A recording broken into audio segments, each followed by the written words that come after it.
No, everything went well. Normal exit meetings, get a little bit of feedback and a little bit telling players and what they need to work on this summer and come back stronger and just really gauge everybody's temperature more or less. But it's very positive and it's good. How do you evaluate the whole season? Obviously, Yeah. coming in late, all of the injuries, especially that come right before the playoffs, just when you started to play well. What can you take from that? Well, it's a little bit of a roller coaster, obviously. Disappointment, a lot of disappointment at the end, due to a lot of circumstances. I thought we really started off slow, got ourselves in a hole. But from last 40 games, I thought we played well. Disappointed we couldn't do anything in the playoffs. A little bit, not a little bit, but a lot due to injuries. But we had ourselves set up to where we could make a run. We didn't do it. Disappointing, but at the same time, the way the guys fought and hung in there and battled back and played April really well. Uh, there's some good things going forward. You could try to build off that and see if we can meet expectations next year. Mike Coey said that he felt that you guys arrived at because we figured out how to make it work. We figured out how the puzzle fit together. Do you feel like you'll be playing the same way you did at the end of this season next year? Yeah, I think so. I mean, with assuming that all the personnel is the same, yes. You try to play to their strengths, and it took a while to get there. We had to go through a lot of different scenarios, and once we figured it out, it went a lot better, even with a lot of injuries during that time. But yeah, I thought we more or less. I mean, we can tweak things and get it better, but again, I thought the month of April and leading up to there, I thought we played pretty well. It's the idea that you guys would be a running team, a fast break team. Huh? Is it the idea that you guys would be a running team, a fast break kind of team? Is that gone or is Well, that? like I said, depending on the personnel, and we don't know what's going to happen in the next 2 or 3 months. Mitch will field the best team possible, and then we'll evaluate what we got, and then try to play the best way. You think it's longer than it should have to get to the point where you had strong 40 games at the end? I think it took longer than it should have to get to that point. I mean, it took longer than anybody wanted. Should have means that we could have done it in 38 games and 20. I don't know. I mean, it's too bad we had to dig that big of a hole, but there was a lot of things we had to go through to figure it out. Whether it took us that long, it took us that long. So, I think everybody wished it had been a little bit sooner. Mike, do you regret pushing this older team as much as you did in the early going? I don't think regrets right. When you hire somebody, you hire for a certain style. So I came in with that, and then the first 6 weeks of evaluating, we did not have Steve Nash or Steve Blake, so I had no idea whether it would work or not. Made a comment a lot of times was not working, but let's hold on. We got Steve Nash coming back and Steve Blake, and then we'll give it a little shot with them and see, and then if not, we'll switch it up. And a couple of weeks after that, they were still going bad, and then we switched up. And we could have done a little sooner, but you go through the process, and it just didn't happen. And eventually we got it straight. So, you know, hard to evaluate it when you're looking back. I mean, looking back, yeah, why did we do that? Well, yeah, but at the time, is what it is. What was the hardest part to figure out? The hardest player to figure out how to put it in the right spot? No, it wasn't. I don't think it's any one player. It's just how they all fit together. Um,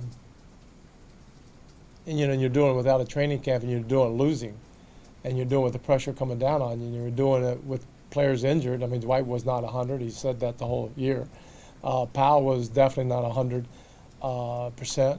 So you're thinking, well, we keep this system, and they'll become 100, then it will be better. You go through that process. Then you don't have two point guards. You go through that process, and just a lot of things that just stacked upon each other. And but again, the thing that came out of it was the players hung in there. They wanted to get this done for Los Angeles, for themselves, for the Lakers organization. The organization hung in there. There was no panic on anybody's, other in our room.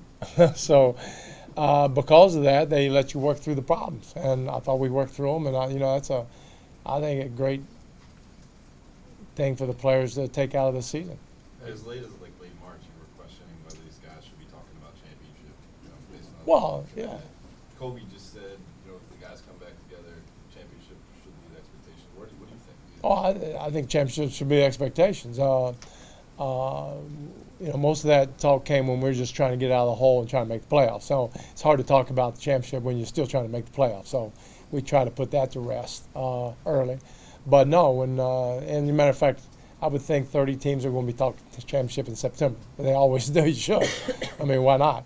But realistically, we have enough talent here that if everything remains the same or whatever tweaks that Mitch and the organization needs to make, then there'll be enough to, we should have it to where our goal is a championship. Mike, is it a wholly different thing to once you figure out what the roster is this summer, then you have X months to really figure out and get ready, and then a Yeah. training camp, which this year obviously wasn't there. How does that actually impact the season around the league and with you specifically?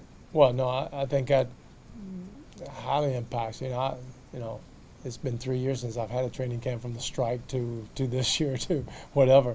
So I'm looking forward to it. But the biggest, one of the biggest improvements we can get is in September, where you work individually with players and get them better and learn how to, their strengths and what they do, and try to get them tuned into what we do. That's a big month for us, and then trying to put the pieces together in October. So I'm excited already. That's what I love to do, and again, there's no better place to do it. Have you made any decisions about your coaching staff? No, I'll sit down with Mitch now, and after we've talked with all the players, and sit down with him and try to get the best that we can get. How difficult was it for you to hear all the chants from Phil Jackson all year long? That never left, right? Well, like I said, when I took the job, I knew what I was stepping into. When you have somebody that good like that, I can understand it. It's not the most pleasant thing in the world, but it's not something I was shocked.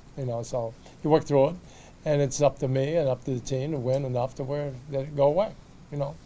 It's in our hands. You feel like Lakers management, they understand exactly what you described as far as the season with injuries and coming in, and they're not feeding into that fan reaction of Phil Jackson and whatnot. Just that they support, your Well, I feel the support, yeah, but you got a guy coming in next will answer that question. I can't. If Mitch can answer that, but yeah, I mean, they let you do your job, and that's all you can ask from an organization. They give you complete support, and that's how it should be. From a personnel management standpoint, just in terms of the egos and things, how hard was it to walk into this situation where you have Kobe, you have Dwight, and you have two other Hall of Fame caliber players, and manage all that, aside even from the X's and O's? Well, that's part of it, and part of trying to define roles that guys would accept and do. We had a lot of alpha dogs, like we talked before. We had a lot of guys that were used with the ball or used to being fed first, and we had at least 4 of them. So there has to be a pecking order. It can't be, and it took a while to just get used to it. I don't think they resisted it as much as, oh, I can't play my game because I'm playing a different role. It just took a while. Was that process harder than you expected? No, I knew it was going to be hard. I wouldn't have been here if it had been easy. If it's been easy, it just falls in the line, and I wouldn't have been here in the first place. So I knew it was going to be hard. Isn't that kind of what that whole meeting in Memphis was about? I think that's Yeah. what you told us before the game. Like you mentioned I think the analogy was to an all-star team. Right. Once you figure that out, then it was mostly the injuries that seemed to plague the flow.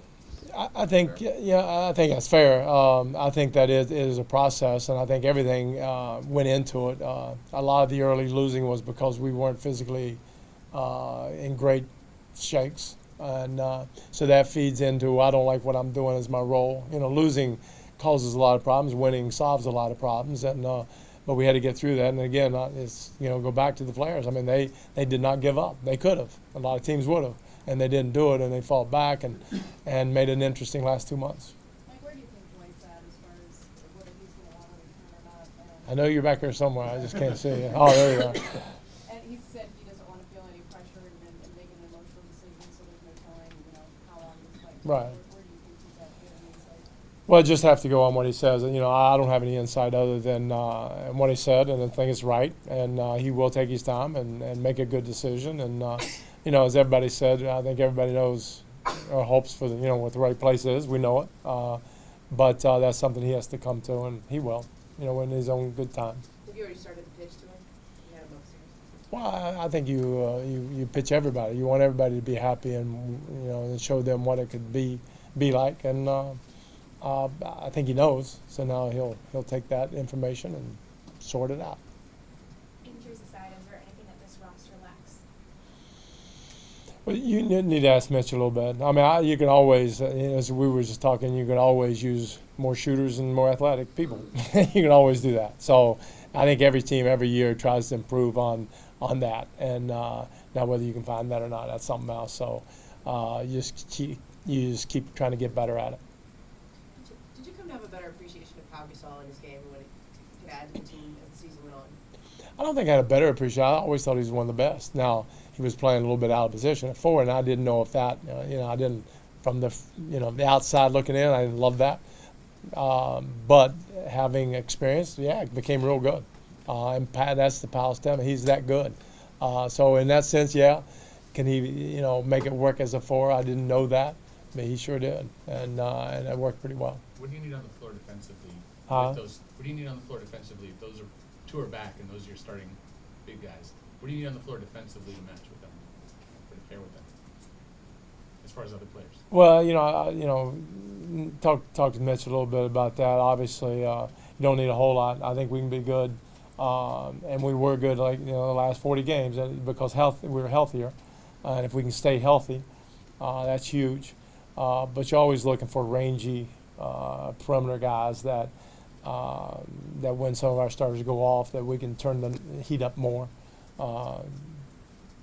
So you look for that. Range, you mean like long or? Long and athletic, not long. Rangy means on the perimeter. They will play on the perimeter, so that some of the 50-50 balls we can get to, that we're more of an athletic team.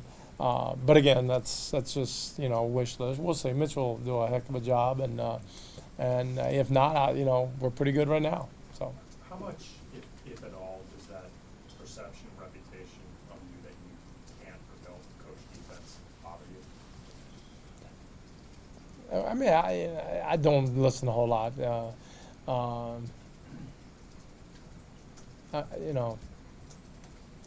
I try the hardest I can and whatever I try to do. And so I'm comfortable with what we do. All we work is on defense, and that's all we talk about. And that's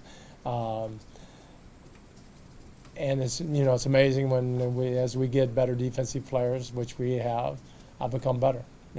So it doesn't really bother me. What bothers me is that I haven't won it all yet, and that's what I'm going to try to do, and I'm going to keep working at it, and love what I do, and but I can't listen to chatter. I don't think any coach can, or player even. You can't listen to it, and just go on and do the best you can do. Mike, when you look ahead to next season and Kobe coming back off such a big injury, and now knowing him as you do, stubborn and wanting to play all the time, how do you foresee handling him and his role and these types of things? Well, I think somebody in the LA and the Laker organization once said that you don't handle players, you work with them. So I think that was Will Chamberlain, if I'm not mistaken. So I'm not going to handle him, and we'll sit down and talk and work out what's best and try to press on him, different things. But at the end of the day, we'll go on the floor and do what we think we have to do to win. If you have him and Nash back, you like the way that sort of ball handling situation is set up? Are those 2 guys? Yeah, I think so. I think they'll be even more comfortable next year with it. And like I said, we can tweak some things to get it even better. But Nash is one of the best shooters in the league, so there's no reason why Kobe is not a facilitator. Should be. And then Steve has always facilitated, so I think it works out great. The more point guards you have on the floor, the better your team is. And Pau Gasol's a point guard. And definitely, Kobe became a more facilitator, point guard type player, and Nash and Steve Blake. And the more you get those guys on the floor, the better your team is. Mike, did you feel like the players gave you enough of a buy-in when you first got here? Did they give your system a chance? Yeah, I think so. I think we all were enthused. Yeah, that wasn't a problem. Before the Kobe injury, when you guys were, winning games at a high rate, did you start to maybe believe, or maybe you never lost this belief, but did you believe that maybe we could actually make some noise? Oh yeah, no, yeah, for sure. When there were games that I thought we could play as well as anybody, and as we went forward, I thought we'd even get stronger. And then, guys kept going down and putting a little bit of pressure on our rotations and stuff because we were in a hole, had to make the playoffs. Otherwise, the rest of the players wouldn't help you any. So it was a little bit of a catch-22 kind of thing, and you hope you just kind of avoided some tiredness at the end of the year. And the injuries kept mounting up. It happened. But, yeah, I think at a full roster with everybody healthy, yeah, I think we can beat and play anybody. Mike, what was your assessment of the defense? I mean, just your impression of Well, it started off so-so, but I thought it got better toward the end. The month of April, it was really good. And it'll get a lot better next year with people familiar with what we do. And again, a lot of that is it was good after All-Star break when Dwight Howard had a monster month in March because he got better. His back got better. Powell was able to defend a lot better after he got, over some tendonitis and some problems early. Then his from mid-January on, although he got hurt for like 6 weeks in that time, but he stepped it up on both ends of the floor. And a lot of it was being frustrated about how they were playing offensively, carried over on the defensive end. We sagged our shoulders some, and I thought the energy went out. But once we got things settled, I thought it was good. Spots of it, yeah.